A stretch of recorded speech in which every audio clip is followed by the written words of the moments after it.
Okay, so imagine your best friends drag you into a haunted house, shove a camera in your face, and say, "Hi-oh, we might die." Welcome back to Curtis's Corner, where I watch the madness so you don't have to, and where movies get roasted, toasted, and sometimes praised. If you're new here or returning, you're stuck with me now, and you're officially part of the chaos. And what I mentioned earlier, well, that's basically House on Eden. And yes, Kris, Celina, and Jay somehow turned this chaotic mess into a full-on movie. We'll get into all the shaky cameras, creepy sounds, and vomit-level yuckiness in a second. But before we summon the spirits, quick reminder. Last week, I reviewed the Douse X Glamlight collection, and that makeup had me gagged in a good way. Flames, pigments, the whole thing was serving supernatural glam. If you missed it, go watch that after this review. You don't want your highlighter game to be less alive than the ghosts we're about to talk about. If you like movie reviews with sass, spooks, and a dash of improv chaos, hit that like button, subscribe,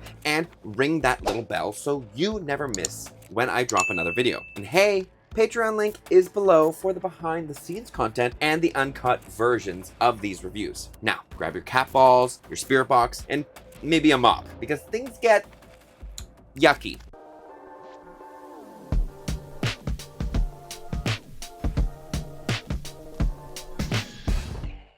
So, House on Eden stars Kris, Celina, and Kris's editor Jay, basically playing fictionalized versions of themselves. Think of it as their ghost hunting YouTube videos, but stretched into a feature-length, let's get possessed for content situation. And honestly, the acting?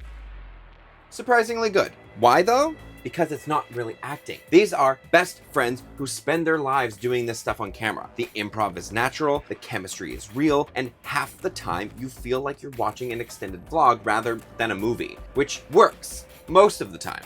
Let's talk about the good stuff, because there is a lot that works here. First up, the handheld style. It nails the YouTube ghost hunting vibe in a way that feels legit. It's shaky, it's messy, and it keeps you second guessing what you saw. That quick flicker in the corner? Was it a shadow? A ghost? Or just Kris trying not to laugh? That uncertainty makes the atmosphere 10 times creepier. The humor is another win. These three aren't forcing jokes. They just riff off of each other like they're sitting around a kitchen table. Except the kitchen is haunted and something's probably breathing down their necks. That chaotic improv-heavy energy makes the whole movie feel alive. It's the kind of dynamic that can't be scripted, and it works perfectly here.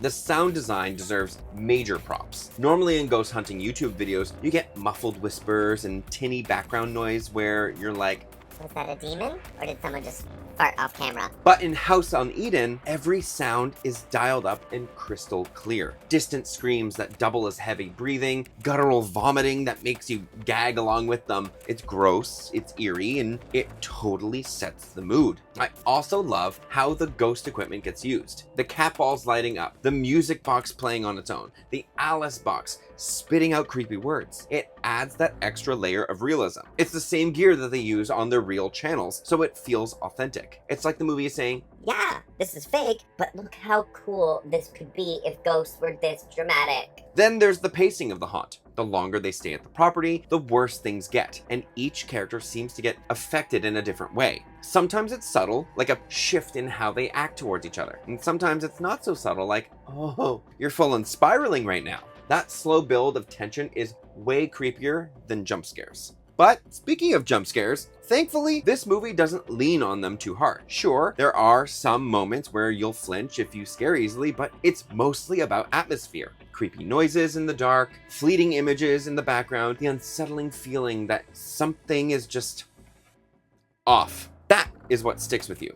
And finally, I have to give credit to the twist. It's not a plot twist, more of a genre twist. You think that you're settling in for a standard ghost hunting movie, but by the end, it veers into something completely different. It's bold, it's unexpected, and it definitely makes the film stand out. But now, we have to drag the skeletons out of the closet because there are some issues here. First up, the aspect ratios. The movie shifts between a 16:9 and a 4:3 ratio throughout, which I get. They're leaning into that YouTube style that the fans are used to. It definitely adds personality, but for me, it was a little jarring in a full movie setting. Instead of enhancing the atmosphere, sometimes it just felt like my eyes were adjusting more than they needed to. The characters are another weak spot. If you're already a fan of Kris and Celina, then you're in on the joke. You know their personalities, you know their banter, and it feels like catching up with old friends. But if you've never seen their YouTube videos, you're going to think that these characters are underwritten. There's no real arc, there's no growth. It's just surface level. This is me, I'm funny. Let's ghost hunt. It's great for fans, but casual viewers might check out of it. And then there's the ending. It goes for that open to interpretation style, which I normally eat up because it keeps you thinking after the credits roll. Here though, I'm a little torn. On one hand, it is intriguing not knowing exactly what happens next. On the other, it feels like it stops just short of giving the audience enough to chew on. Some people will love the mystery, and others might feel like they were left hanging.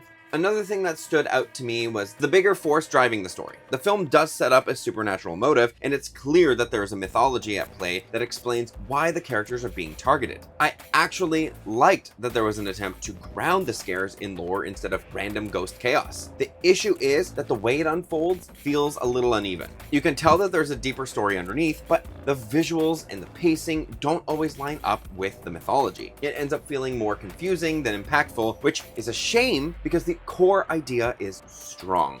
And while I love how the ghost equipment plays on screen, there is a double-edged sword here. It's so effective that it might backfire on their actual YouTube channels. This movie is obviously staged, but casual viewers might start questioning their real hunts. Like, if you faked it here, are you faking it everywhere? That could hurt their credibility, which is a bit messy. So yeah, there's plenty of spooky fun, but these issues do hold the movie back a bit from reaching its full potential. So where do I land on House of Eden?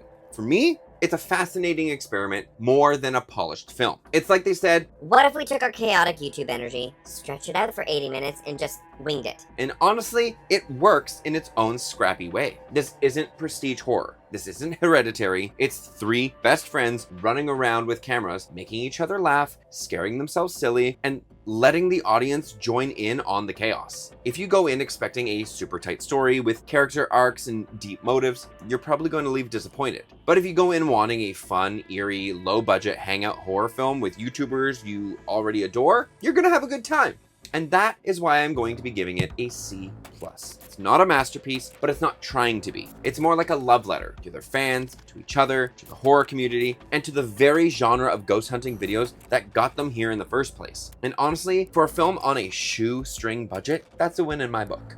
All right, that is my take on House on Eden. But I want to hear from you. Did this movie creep you out? Or were you too distracted by the constant aspect ratio switches to notice the ghosts? Drop your thoughts in the comments because you know I'll be lurking there like a demon in the shadows. And hey, don't forget, hit that like button, subscribe, and ring the bell so you never miss when I rise from the crypt with another review. It keeps this channel alive, and unlike some of the spirits in this movie, I don't plan on haunting you for free. If you want even more content, uncut reviews, and behind the scenes chaos, check out my Patreon link below. That is where I post all the spooky extras that don't make it to YouTube. Thanks for watching. Stay spooky, stay sassy, and remember, if a ghost ever tells you to get out, maybe actually get out. Don't be that person who sticks around to be in the sequel.